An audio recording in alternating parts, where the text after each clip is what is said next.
இணைந்திருக்கிறோம் மாதவனின் தமிழை வணக்கம் நிகழ்ச்சியில்.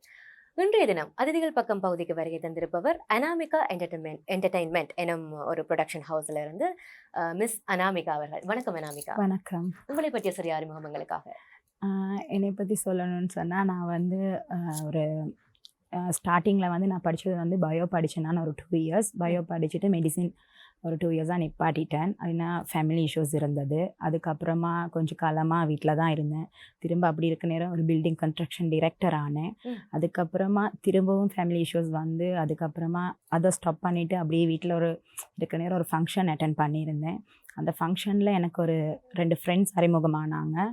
அந்த அறிமுகத்தில் தான் நான் இந்த அனாமிகா என்டர்டைன்மெண்ட் ஒரு ப்ரொடக்ஷன் ஹவுஸ் ஸ்டார்ட் பண்ணணும்னு என்னுடைய ஃப்ரெண்ட் ஆரோன் நான் கொஞ்சம் பேர் கலந்து ஆலோசனை பண்ணி திடீர்னு எனக்கு ஒரு இன்ட்ரெஸ்ட் வந்துச்சு ஒரு மூவி ஆக்ட் பண்ணணும்னு. ஏன்னா நான் சின்ன காலத்துலேருந்து விருப்பம். கூடுதலாக தனுஷ் சாரோட மூவிஸ் நிறையா பார்ப்பேன். அதில் நயன்தாரா மேமோட டயலாக்ஸ் எல்லாம் ரொம்ப பிடிக்கும். அதனால நான் என் ஃப்ரெண்டுக்கிட்ட கேட்டேன், நீங்கள் எப்படி இந்த படமெல்லாம் நடிக்கிறீங்க, என்ன பண்ணுறீங்க? ஏன்னா நான் கூடுதலாக டிக்டாக் பண்ணுவேன். கிட்டத்தட்ட எனக்கு ஒரு 19 வயசுலேருந்து நான் கூடுதலாக நல்லா நிறைய டிக்டாக்ஸ் பண்ணுவேன். பண்ணிக்கிட்டே நான் யோசிப்பேன், அடே நம்மளும் இப்படி ஒரு இடத்துக்கு வர மாட்டோமா அப்படின்னு நிறைய தடவை யோசிச்சுருக்கேன் தான். என் ஃப்ரெண்ட் சொன்னால், அப்போ நாங்கள் ஒரு சின்னதாக ஒரு ஷார்ட் சாங் சரி ஷார்ட் ஃபிலிம் சரி செய்வோமான்னு கேட்டாங்க. திடீர்னு நான் சொன்னேன், எனக்கு கொஞ்சம் டைம் வேணும், டைம் தாங்கன்னு இருக்கிற நேரத்தில் திடீர்னு என் ஃப்ரெண்ட்ஸ் நாங்கள் எல்லாருமே, அந்த ஃப்ரெண்டை தவிர இன்னும் ஃப்ரெண்ட்ஸ் இருக்காங்க எனக்கு, அவங்கக்கிட்ட கேட்டேன், ஓகேவா நாங்கள் இது பண்ணுவோமா அப்படின்னு கேட்குற டைமில் வந்து திடீர்னு ஆரோன், என்னுடைய ஃப்ரெண்ட் ஆரோன்ட்ட வந்து கேட்டேன், ஆரோன் இப்படிடா இது எல்லாம் பண்ணலாம் மச்சான், நீ இதை செய் மச்சான், நாங்கள் எல்லாம் உனக்கு சப்போர்ட்டாக இருக்கிறோம் மச்சான், அடி எனக்கு ஒரு ஹீரோயின் ஆகணுடா, நான் ஒரு படம் ஒன்று எடுக்கணுடா அப்படின்னு. நீ வந்து ஹீரோவாக நடிப்பியான்னு. இல்லை என்னால் ஹீரோவாக நடிக்க முடியாது, நீ யாரையாவது பேசி நாங்கள் கொஞ்சம் தேடி பார்ப்போம். நீ தான் நல்லா டிக்டாக் பண்ணுவியே, டிக்டாக்ல இருக்காங்கல்ல, போய் பாரு, மெசேஜ் பண்ணி கேளு யார்கிட்டேயும் அப்படின்னு சொல்கிற டைமில் தான் என் ஃப்ரெண்டுக்கிட்ட கேட்டேன், யாராவது டிரெக்டர்ஸ் இருந்தால் சொல்லுங்கன்னு. திடீர்னு சொன்னாங்க, அதிரன் மூவியில் அசிஸ்டன்ட் டிரெக்டராக ஒர்க் பண்ணியிருக்காரு சுஜீதரன், நாங்கள் அவர்கிட்ட கொஞ்சம் ஆலோசனை பண்ணி கதைப்போமா அப்படின்னு. அப்போ திடீர்னு அவர் ஒரு ஸ்கிரிப்ட் எடுத்துகிட்டு வந்தார். வந்து ஒரு ஷார்ட் ஃபிலிம் தான் கொண்டு வந்தார். அது எனக்கு ஃப்யூச்சர் ஃபிலிம் ஆக்கணும்னு ஒரு ஆசை. என்னென்னா, அனாமிகா என்டர்டைன்மெண்ட்டில் வந்து ஃபஸ்ட்டாக இறங்குற ஒரு மூவி வந்து ஒரு ஃப்யூச்சர் ஃபிலிமாக இருக்கணும் அப்படின்னு என்னுடைய ஒரு ட்ரீமாக இருந்தது. அதுக்கப்புறமா சரின்னு சொல்லிவிட்டு நாங்கள் எல்லாம் ஃப்ரீ ப்ரொடக்ஷன் ஸ்டார்ட் பண்ணோம். அதுக்கப்புறமா இவ்வளோத்துக்கும் நான் ஒரு ப்ரொடியூசராக இருக்கிற காரணம் வந்து என் அப்பா யூஎஸ்ஏல இருக்கிறாரு. அப்பா இல்லை, என்னுடைய அப்பாவோட அண்ணா தான், பட் அவர் தான் இப்போ எனக்கு அப்பா. அவர்னால தான் நான் இன்றைக்கி இந்த ஒரு சிம்மாசனத்தில் உட்காந்துருக்கிறதுக்கு நான் அவருக்கு ஃபர்ஸ்ட் ஆஃப் தேங்க்ஸ் பண்ணிக்கொள்கிறேன். அதே மாதிரி அதுக்கப்புறமா நாங்கள் இந்த ஃப்ரீ ப்ரொடக்ஷன் ஸ்டார்ட் பண்ணிட்டு போகிற நேரம் அந்த ஸ்கிரிப்ட் எனக்கு பிடிக்கலை. நான் சொன்னேன், இதை சேஞ்ச் பண்ணோன்னு நாங்கள் எல்லாருமா சேர்ந்து ஒரு கதையை அவர் உருவாக்கி அந்த என்டர்டைன்மெண்ட்டில் ஒரு ஆதங்கின்னு ஒரு மூவியை நாங்கள் ஸ்டார்ட் பண்ணோம். இப்போ அது ஒர்க் போய்கொண்டிருக்குது. ப்ரொமோ முடிய இன்னும் ஒரு 1 மந்த் இருக்குது. அதுக்கப்புறமா ஒரு என்ன சொல்கிறது, தியேட்டருக்கு ரிலீஸ் பண்ணிவிட்டு நாங்கள் படம் ஷூட் போகலான்னு ஒரு முடிவு எடுத்துருக்குறோம். அதை விட இன்னும் எனக்கு நிறைய ட்ரீம்ஸ் இருக்குது. நான் என்னென்னு சொன்னால், நிறைய இடத்துல நான் பார்த்துருக்கேன், நயன்தாரா மேம் வந்து இப்படி இன்டர்வியூ எல்லாம் போயிட்டு கதைக்கிற நேரத்தில் அட நானும் இந்த இடத்துல உட்கார மாட்டேனா அப்படின்னு எல்லாம் நிறைய தடவை நான் யோசிச்சுட்டு இருந்துருக்கேன். அப்போ வீட்டில் நிறைய எதிர்ப்பும் இருந்துச்சு. ஒரு மூவின்னு சொல்கிறது வந்து யாருமே விருப்பப்பட மாட்டாங்க. என்னென்னா, அம்மா சைடில் நிறைய ஹெல்ப் இருந்தாலும் அப்பா சைடில் எனக்கு ரொம்ப எதிர்ப்பு இருந்தாங்க. அப்படி இப்படின்னெல்லாம் கதைச்சிருக்காங்க. இது என்ன ஒரு அட்டக்காழியாக இப்படி வரப்போகிறாளே, இது என்ன இது படம்னு சொல்கிறது, நடிக்கிறது, உடுப்பு கட்டையாக எடுக்கணும், நெட்டையாக எடுக்கணும், இதெல்லாம் சரி வராதுன்னு என் அம்மா ரொம்ப ப்ரெஷர் பண்ணாங்க. அதையும் தாண்டி என் மம்மி வந்து பரவாயில்ல பிள்ளை நீங்கள் இதை பண்ணுங்கன்னு சொல்லி மம்மிக்கும் நான் தேங்க்ஸ் பண்ணிக்கொள்கிறேன். ஏன்னா எனக்கு இப்போ 28 ஆகுது. பட் என் அம்மா எனக்கு இவ்வளோ தூரம் அதை பண்ண விடுவாங்களாம் நான் எதிர்பார்க்கல. ஏன்னா நான் படித்த படிப்பு வேறு, நான் அப்படி வந்தது ரொம்ப வறுமையான ஒரு ஃபேமிலியில் பிறந்த கேர்ள் தான் நான். அதை விட என்னை பற்றி சொல்லணும்னு சொன்னால், இப்போ இந்த என்டர்டைன்மெண்ட் வந்து என்னை ரொம்பவும் ஒரு ஹாப்பியாக வச்சுருக்குது. அதுக்கு அதே சார்பாக நான் என் ஃப்ரெண்ட்ஸ்க்கும் சொல்ல விரும்புகிறேன். என்னென்னா, ஆரோனுக்கு தேங்க்ஸ் பண்ணுறேன், அதே மாதிரி சிவானுஜாவுக்கு தேங்க்ஸ் பண்ணுறேன், கலைக்கு தேங்க்ஸ், என் லைன் ப்ரொடியூசர் திவாகரனுக்கும் தேங்க்ஸ் பண்ணிக்கொள்ளுகிறேன். இதை விட சொல்கிறதுக்கு என்னென்னா, நான் வந்து என்டர்டைன்மெண்ட் ஸ்டார்ட் பண்ணி நான் இப்போ கிட்டத்தில் ஒரு அவார்ட் ஃபங்க்ஷன் ஒன்று செஞ்சோம். அது கலபரேஷனாக தான் நாங்கள் பண்ணோம். அந்த கலபரேஷனில் வந்து நான் ஒரு போஸ்டர் போட்டிருந்தேன். அந்த போஸ்டரில் வந்து எனக்கு மலையகத்துலேருந்து ஒரு 15 ஸ்டூடெண்ட்ஸ் என்னோட ஓகே மிஸ் நாங்கள் வாரோம் பெர்ஃபார்மன்ஸ் பண்ண, நீங்கள் எங்களை இதை அறிமுகப்படுத்தி விடுங்க அப்படின்னு. அப்போ அவங்களுக்கு வந்து நிறைய வாய்ப்புகள் கிடைக்குது இல்லை. நிறையா மலையகத்தில் வந்து நிறைய மக்கள் இருக்காங்க, எவ்வளோ திறமையானவங்க இருக்காங்க, அவங்களுக்கு நிறைய வாய்ப்புகள் கிடைக்குது இல்லை. அப்போ நான் எனக்குள்ளே தோணுச்சு, அப்போ அனாமிகா என்டர்டைன்மெண்ட்டில் நாங்கள் அவங்களுக்கு ஃப்ரீ கிளாஸ் எடுப்போம்.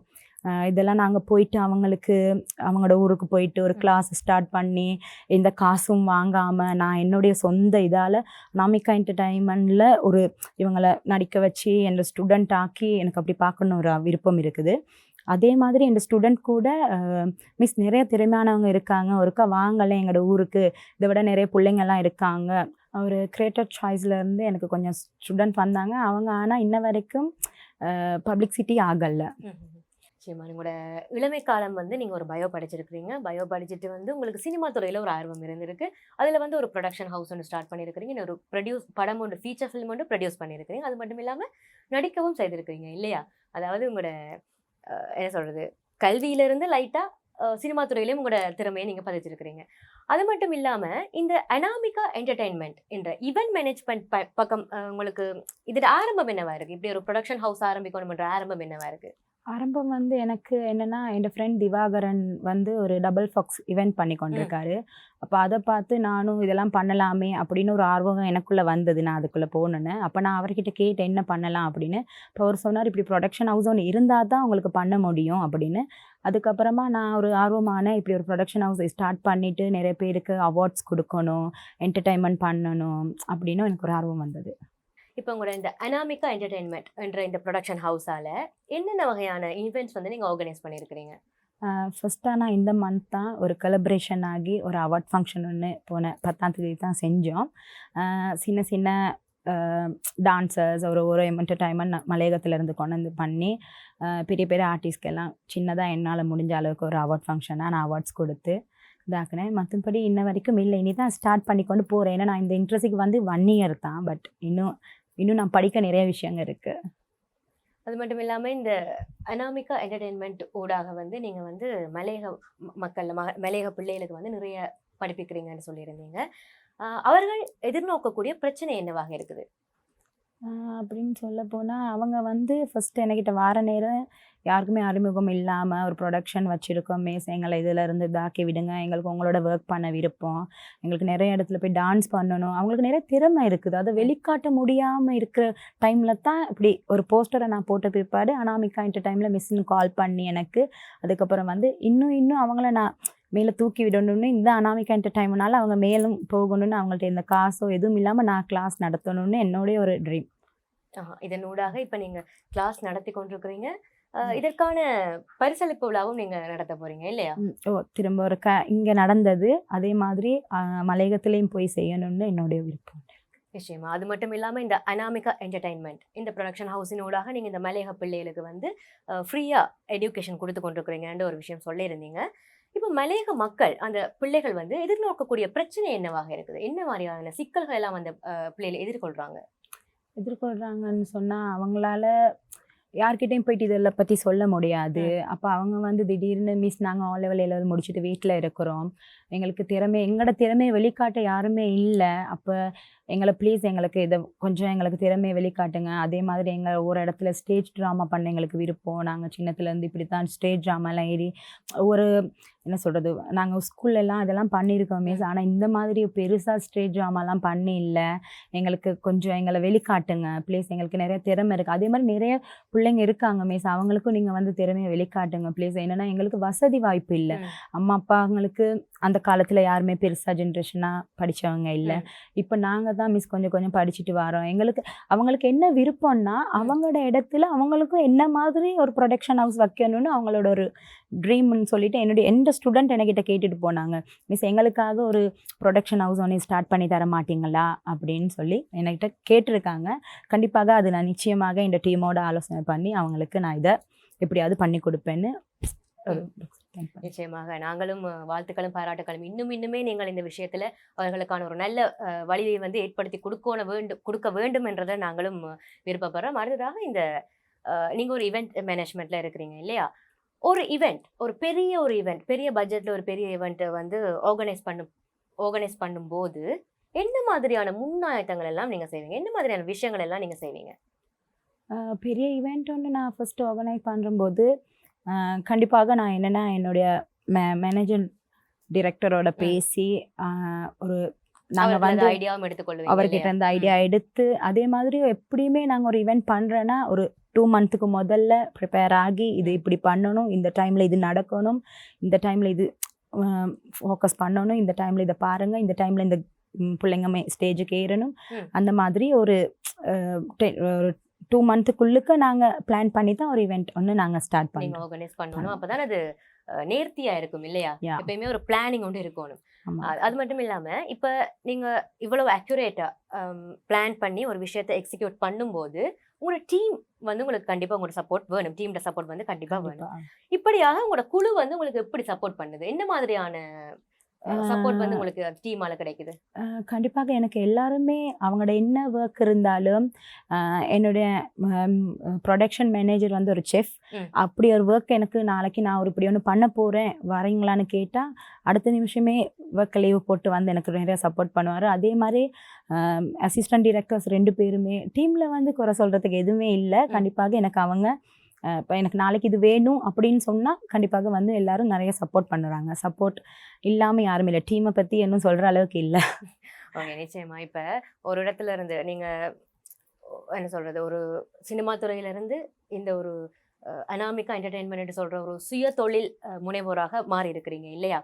அப்படி இருக்கும்போது உங்களோட ஃபேமிலி அண்ட் உங்களை சுற்றி இருக்கிற ஆட்களும் உங்களுக்கு சப்போர்ட் பண்ணியிருப்பாங்க, சப்போர்ட் பண்ணாமலும் இருந்திருப்பாங்க. அதை பற்றின உங்களோட அனுபவங்களை பகிர முடியுமா? அனுபவம்னா வீட்டில் அம்மாங்க கொஞ்சம் சப்போர்ட் பண்ணாங்க. ஓகே பாபா இது பண்ணுங்க அப்படின்னு. அதே மாதிரி வெளியில் வந்து நிறைய பேர் இவங்க என்ன இது பண்ணுவாங்களா, இவங்களால இது முடியாதுன்னு சொன்னாங்க. ஆனால் பட் என்னால் முடியும்னு நான் ஒரு ஆதங்கம் எடுத்திருக்கேன். கண்டிப்பாக நான் இன்னும் இதை விட நான் இன்னொரு ஸ்டேஜில் இருக்கணும்னு விரும்புகிறேன். நிச்சயமா. நீங்கள் கடந்து வந்த பாதையில் வந்து நிறைய விஷயங்களை ஃபேஸ் பண்ணியிருப்பீங்க. அதை எப்படி என்றால் நீங்கள் ஃபர்ஸ்ட் ஒரு விஷயத்தில் படித்து கொண்டு வந்துருங்க. கல்வித்துறையிலேருந்து சினிமா துறைக்கு வந்து அப்புறம் ஒரு தொழில் முனைவோராக இப்போ உங்களோட அடையாளத்தை வந்து நீங்கள் பதிச்சிருக்கிறீங்க இல்லையா? இந்த கடந்து வந்த பாதை வந்து உங்களோட ஜேர்னி வந்து கொஞ்சம் பெருசு தான். இந்த ஜேர்னியில் நீங்கள் என்ன மாதிரியான சவால்களை எதிர்கொண்டீங்க? குடும்பத்தினாலேயும் சரி, சுற்றத்தாராலேயும் சரி, நிறைய சவால்களை எதிர்கொண்டிருப்பீங்க. அகக்காரணிகள் புகக்காரணிகள் நிறைய இருக்கும் இல்லையா? அப்படி இருக்க அந்த சவால்களை எப்படி நீங்கள் எதிர்கொண்டீங்க? அதை பற்றி சொல்லப்போனால் ரொம்பவும் நிறைய எதிர்ப்புகள் வந்துச்சு. கொஞ்சம் நெஞ்சம் இல்லை. அப்பாவோட சைடால் தான் ரொம்பவும் வந்தது. அதே மாதிரி அம்மாவோட சைடால் அவங்க ப்ரெஷர் பண்ணக்குள்ள அம்மாவோட சைடாலையும் கொஞ்சமாக வந்தது. அதுக்கப்புறம் நான் எக்ஸ்பிளைன் பண்ணேன், அம்மா எனக்கு இப்படி ஒரு ட்ரீம் இருக்குது, இந்த ட்ரீமை நிறைவேற்ற விடுங்க, என்ன நான் முன்னுக்கு வரணும் ஒரு பெண்ணாக, என்னால் முடியும் அம்மா அப்படின்னு. அதுக்கப்புறமா அம்மா ஓகே பண்ணதுக்கப்புறம் நான் நிறைய ரோட்டில் நடந்து போனாலும் நீ என்ன ஒரு ஹீரோயினா, இவ்வளோ குண்டாக இருக்கிற, இப்படி இருக்கிற அப்படி இருக்கிற நிறைய எதிர்ப்புகள், நிறைய கதைங்க வந்தது. அது பாடி ஷேப்பிங்கில் இருந்து எல்லாமே அது இது சொன்னாங்க. உன்னால் வர முடியாது முன்னுக்க, நீ இதுக்கு வருவியா, இதெல்லாம் தூக்கி வீசு, இதெல்லாம் நடக்காத ஒரு விஷயம், என்ன என்டர்டைன்மெண்ட்னு சொல்கிறீங்க, என்ன என்டர்டைன்மெண்ட் அப்படின்னு எல்லாம் என்கிட்ட கேட்டிருக்காங்க. பட் அதையும் தாண்டி நான் வருவேன்னு சொல்லித்தான் இந்த அனாமிகா என்டர்டைன்மெண்ட்டை கண்டிப்பாக நான் இதை பெரிய ரீச் பண்ணி நான் இதெல்லாம் வரணும்னு ஒரு என்னுடைய ட்ரீம் என்னென்னா, நான் ஒரு கம்பெனி வச்சுருக்கணும். அதால் நான் வீட்டில் கூட திடீர்னு இப்போ ஒரு 1 மந்த்துக்கு முதல்ல ப்ராப்ளம் வந்தது. படங்கள்லாம் நடிக்கிறதுக்கு தூர இடங்களுக்கெல்லாம் போகணும். என்னத்துக்கு போகிறீங்க? ஏன்னா இப்போ ரீசெண்டாக நான் இந்தியா போயிட்டு வந்தேன். இந்தியாவில் போயிட்டு நான் யாரையாவது மியூசிக் டைரக்டர் பேசுகிறதுக்காண்டி நான் அங்கே இந்தியாவுக்கு போயிட்டு இருந்தேன். அந்த டைமில் கூட இவங்க என்ன இந்தியாவுக்கெல்லாம் போயிட்டு வராங்க, இதெல்லாம் நடக்குமா, இதெல்லாம் நடக்கிற விஷயமே இல்லை, ஸ்ரீலங்காலே இது நடக்குது இல்லை, இவங்க இங்கேருந்து இந்தியாவுக்கு போயிட்டு இதெல்லாம் செஞ்சு இதாக்குவாங்களா அப்படின்னு சொல்லி ஒரு நிறைய எதிர்ப்புகள் வந்துச்சு. எதிர்ப்புகள்னால் என்னுடைய சகோதரங்களாக இருந்தாலும் என்னுடைய இன்னும் ஃப்ரெண்ட்ஸ் இருக்காங்க, என்னோடய ஃப்ரெண்ட்ஸுங்களாக இருந்தாலும் நிறைய எதிர்ப்பு இருந்தது. அதையும் தாண்டி தான் நான் இந்த இடத்துல வந்து நிற்கிறேன் இன்னைக்கு. நிஜமா வாழ்க்கையில யாரா இருந்தாலும் ஒரு விஷயம் செய்ய நினைக்கும் போது ஏதோ ஒரு தடைகள் வந்துதான் தீரும் இல்லையா? தடைகளை பார்க்காதவன் வந்து மனிதன் இல்லை. இப்படியாக நீங்களும் நிறைய தடைகளை தாண்டி வந்து இந்த இடத்துல நிக்கிறீங்க இப்ப இல்லையா? அப்படி இருக்கும்போது இப்ப கொஞ்சம் சுவாரஸ்யமா ஒரு கேள்வி கேட்கிறேன். என்னடா இப்ப நீங்க அனாமிகா என்டர்டெயின்மெண்ட் இந்த ஒரு ஈவெண்ட் மேனேஜ்மெண்ட் வச்சிருக்கிறீங்க. இதுல நீங்க நிறைய ஈவெண்ட்ஸ் ஆர்கனைஸ் பண்ணியிருப்பீங்க. அப்படி இருக்கும்போது ஏதாச்சும் ஒரு சுவாரஸ்யமான அனுபவம், ஏதாவது ஒரு ஈவெண்ட் வந்து உங்களுக்கு மனதுக்கு நெருக்கமா இருக்கும், ஏதாவது ஒரு அன்எக்ஸ்பெக்டடா எதுவும் நடந்திருக்கும், அப்படி ஏதாவது நடந்திருக்கா? அன்எக்ஸ்பெக்டாக வந்து நான் ஃபர்ஸ்ட் டைம் இந்த மந்த்தாக ஒரு ஈவெண்ட் பண்ணேன்னா, ஆனால் எதிர்பார்க்கல இப்படி ஒரு ஈவெண்ட் நான் பண்ணுவேன்னு. ஒரு தனி ஒரு யாரோட கையாலே நான் ஒரு கேஷோ எதுவுமே இல்லாமல் நானாகவே ஒரு அவார்ட்ஸ் வாங்குறதா இருந்தாலும் நானாகவே என்னுடைய கேஷால் நானாகவே இதெல்லாம் பண்ணது. திடீர்னு யோசிச்சேன், எல்லாரும் வந்து ஸ்பான்சர்ஷிப் எடுப்பாங்க, நான் வந்து யார்கிட்டையும் ஸ்பான்சர் கேட்க போகல. நான் ஸ்பான்சர்ஸ் போட்டிருந்தேன், பட் எனக்கு ஸ்பான்சர்ஸ் கிடைக்கல. நானாகவே எந்த காசால் இது திடீர்னு யோசிச்சாடு நான் இப்படி பண்ணுறது என்னால் இன்னும் பண்ணி கொண்டு போக முடியும் தானே அப்படின்னு ஒரு தனியாக ஒரு பெண்ணாக என்னால் முடிஞ்சிச்சேன்னு ஒரு சுவாரஸ்யமாக எனக்குள்ள ஒரு ஃபீல் ஆனது.